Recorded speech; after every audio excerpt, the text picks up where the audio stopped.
Assalamualaikum warahmatullahi wabarakatuh. Halo teman-teman semua, perkenalkan nama saya Fitri Sofia Hudi. Tadi sempat kenalan juga di intro. Di sini saya akan menjelaskan mengenai salam atau yang dikenal dengan Informed Payment Cell. Apa sih itu Informed Payment Cell, teman-teman semua? Jadi ada beberapa definisi mengenai salam. Yang pertama adalah jual beli barang yang ditangguhkan dengan menentukan sifatnya ketika akad dan harganya dibayar di muka, atau jual beli barang yang diserahkan di kemudian hari sedangkan pembayarannya dilakukan di muka. Jadi beberapa definisi yang menyebutkan bahwasannya simpelnya salam adalah proses jual beli yang sering banget nih kita jumpai dalam kehidupan sehari-hari yang dikenal dengan pre-order. Landasan hukum dari akad muamalah salam yang pertama tertera dalam Al-Quran Surat Al-Baqarah ayat 282. Yang kedua ada hadis riwayat Bukhari yang menceritakan bahwasanya lakukanlah salam pada buah-buahan dengan takaran sampai pada waktu yang ditetapkan. Jadi pada zaman Rasulullah salam pun dikenal dengan salam. Yang ketiga ada fatwa DSN MUI nomor 4 DSN strip MUI garis miring 4 garis miring 2000 garis miring tentang jual beli salam. Setelah mengetahui landasan hukum, sekarang kita mengetahui apa aja sih rukun-rukun salam atau unsur-unsur yang ada dalam salam. Yang pertama ada muslam sebagai pembeli, ada mustamileh sebagai penjual, ada muslam, ada ros almal yakni adalah harta atau modal yang dibayar di muka, dan ada sigot yang Setelah mengetahui unsur-unsur atau rukun dalam salam, selanjutnya adalah ketentuan jual beli salam. Ada beberapa ketentuan dari jual beli salam. Yang pertama ada ketentuan pembayaran, ketentuan barang, dan ketentuan barang yang diserahkan sebelum pada waktunya. Yang pertama ada ketentuan pembayaran, bahwasannya alat bayar harus diketahui dulu jumlah dan bentuknya, dan bisa berupa uang, manfaat, atau barang. Yang kedua adalah pembayaran dilakukan pada saat disepakati, artinya transaksinya bisa dilakukan di muka atau didahului. Yang ketiga, pembayaran tidak boleh dalam bentuk pembebasan hutang. Yang kedua ada ketentuan barang. Yang pertama, barang harus bisa dijelaskan ciri-cirinya dan spesifikasinya serta dapat diakui sebagai hutang. Penyerahan barang bisa dilakukan di kemudian hari, ataupun tempat dan barang yang serahkannya itu bisa sesuai kesepakatan. Pembeli tidak boleh menjual sampai menerima barangnya, dan pembeli tidak boleh menukar barang kecuali dengan barang sejenis atau sesuai dengan kesepakatan.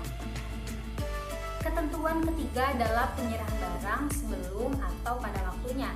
Penjual haruslah menyerahkan barang sesuai dengan kesepakatan, baik secara kualitas maupun kuantitas.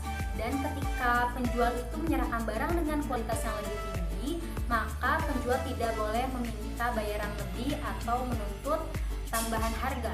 Dan apabila penjual menyerahkan dengan barang kualitas yang lebih rendah dan pembeli itu rela untuk menerimanya, maka pembeli tidak boleh menuntut harga potongan atau diskon. Dan apabila penjual menyerahkan barang dengan waktu yang lebih cepat, tidak sesuai dengan kesepakatan, maka itu boleh dan sah-sah saja. Namun penjual tidak boleh meminta tambahan harga. Dan apabila penyerahan barang sesuai dengan keinginan atau kesepakatan di awal, maka pembeli boleh menggunakan hak hiar. Yang pertama, bisa membatalkan dan meminta kembali uangnya, atau yang kedua bisa menunggu barangnya sampai ready.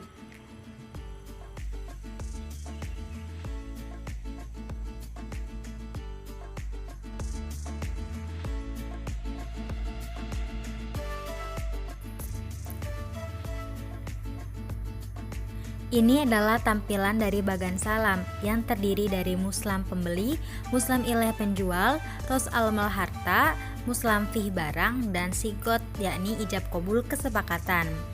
Jika diimplementasikan dalam dunia modern, salam itu erat kaitannya dengan pre-order, merupakan sistem jual beli yang sering banget kita jumpai ketika berbelanja di online shop. Teknisnya ketika kita membeli barang di sebuah marketing place lah katakanlah sebagai muslam ilehnya, tentulah kita mengetahui barangnya baik secara kualitas maupun kuantitas. Lalu kita akan melakukan transfer terlebih dahulu. Setelah itu, muslampi atau barangnya akan dikirim sesuai dengan durasi estimasi yang kita pilih. Nanti ekspedisinya mau seperti apa, pasti nanti ada kesepakatan di awal. Nah, pada zaman Rasulullah, ternyata sistem salam itu sudah dipakai pada buah-buahan. Jadi zamannya Rasulullah, orang-orang yang akan membeli buah itu biasanya dia akan terlebih dahulu memberikan uangnya, memberikan modalnya, dan ketika buah itu sudah panen, maka si muslam ileh selaku penjual akan memberikannya atau menyerahkannya kepada muslam.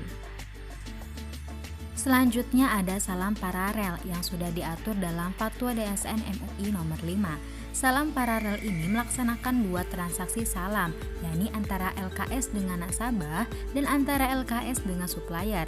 Adapun secara teknis dalam lembaga keuangan syariah, salam di sini adalah pembelian yang dilakukan oleh LKS dengan pembayaran di muka dari pihak satu, yakni nasabah satu, dan dijual lagi kepada pihak nasabah kedua dengan jangka waktu penyerahan yang telah disepakati bersama. Adapun modal atau harga yang dibayar dalam salam tidak boleh dalam bentuk hutang, melainkan bentuk tunai yang dibayarkan segera.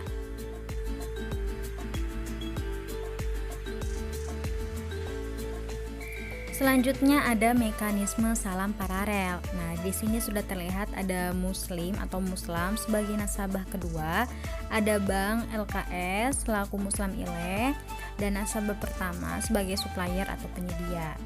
Nah, teknisnya semisal nih nasabah kedua muslim ini dia sudah bernegosiasi kepada LKS selaku muslim ileh, dia akan membeli 5 ton beras. Nah, karena si bank itu tidak menyediakan barang, tidak memiliki barang, maka LKS akan membelinya langsung ke nasabah pertama selaku supplier atau penyedia.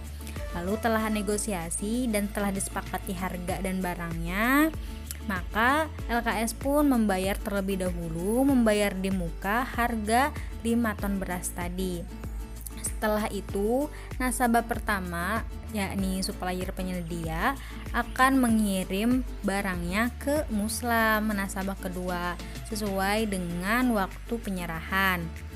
Dan si nasabah pertama ini pun akan memberikan dokumen berkas-berkas kepada LKS selaku perantara.